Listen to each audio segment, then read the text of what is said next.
there are three main acid-base theories: Arrhenius theory, Bronsted-Lowery theory, and the Lewis theory. Let's dive into these one by one.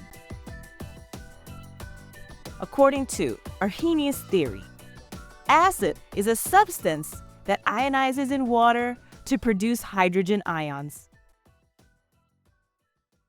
And base is a substance that ionizes in water to produce hydroxide ions.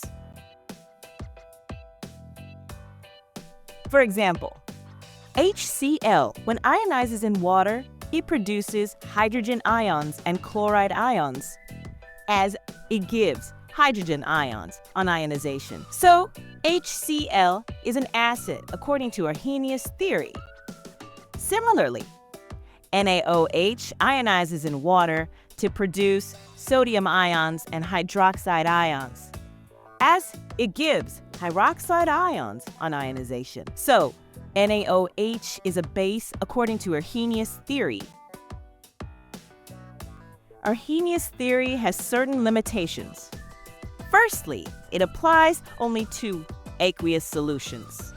Secondly, there are many substances that does not contain hydrogen or hydroxide, but still they are acidic or basic. Hence, their nature cannot be explained by Arrhenius theory.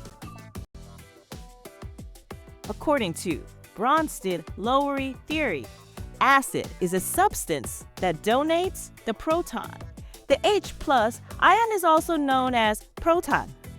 The hydrogen atom contains just one proton and one electron.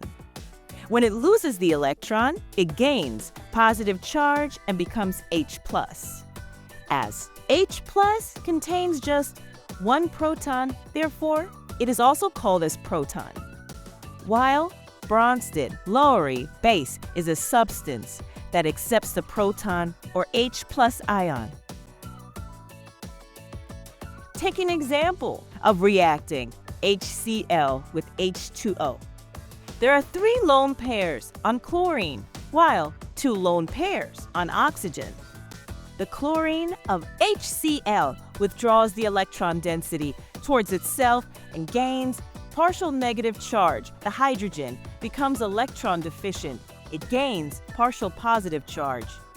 Similarly, oxygen of H2O, being more electronegative, withdraws electron density towards itself and acquires partial negative charge, while on hydrogens there is partial positive.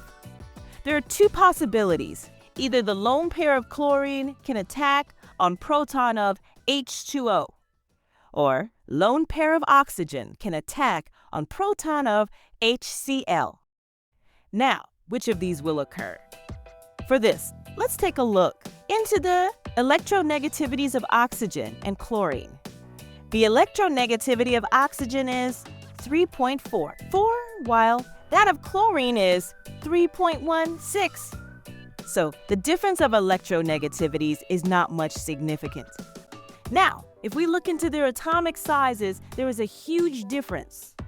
The size of oxygen is small, and electron density resides over small region. Hence, lone pairs of oxygen are more available for attack.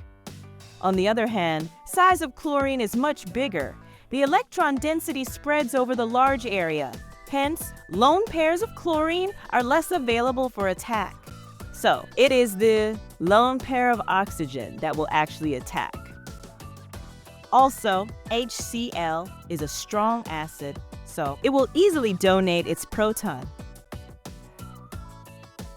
As in HCl, there is covalent bond between hydrogen and chlorine. So, the whole shared pair of electron will go to chlorine, and proton is attracted towards the lone pair of oxygen. The chlorine atom gains the extra electron, due to which it carries the negative charge and becomes chloride ion. In water, the second lone pair is utilized in forming bond with proton, and the positive charge of proton will go over the whole molecule, and it becomes hydronium ion H3O positive. Here, HCl donated proton, so it is acting as Bronsted-Lowery acid, while H2O accepted proton, so it is acting as Bronsted-Lowry base. Now, here comes the concept of conjugate acid and conjugate base. Conjugate means connected or together. The product of Bronsted-Lowry acid is always a conjugate base, and the product of Bronsted-Lowry base is always a conjugated acid. Here, the product of HCl is chloride ion, so chloride ion would be the conjugate base. We are calling it conjugate because it is connected or made from HCl, and base because it carries the negative charge, hence it can accept the proton. Here, the product of H2O is hydronium ion, so hydronium ion would be the conjugate acid.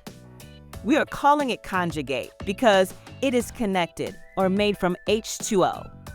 An acid because it carries the extra proton, hence it can donate the proton.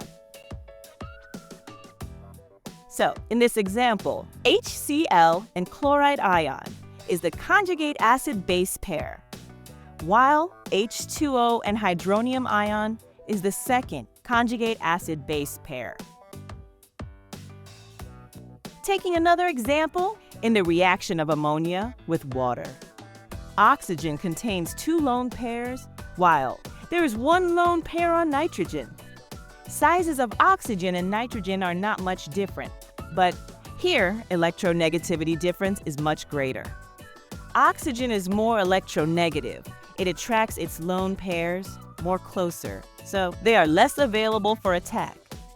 Hence, in this example, proton of H2O is attracted towards the lone pair of nitrogen.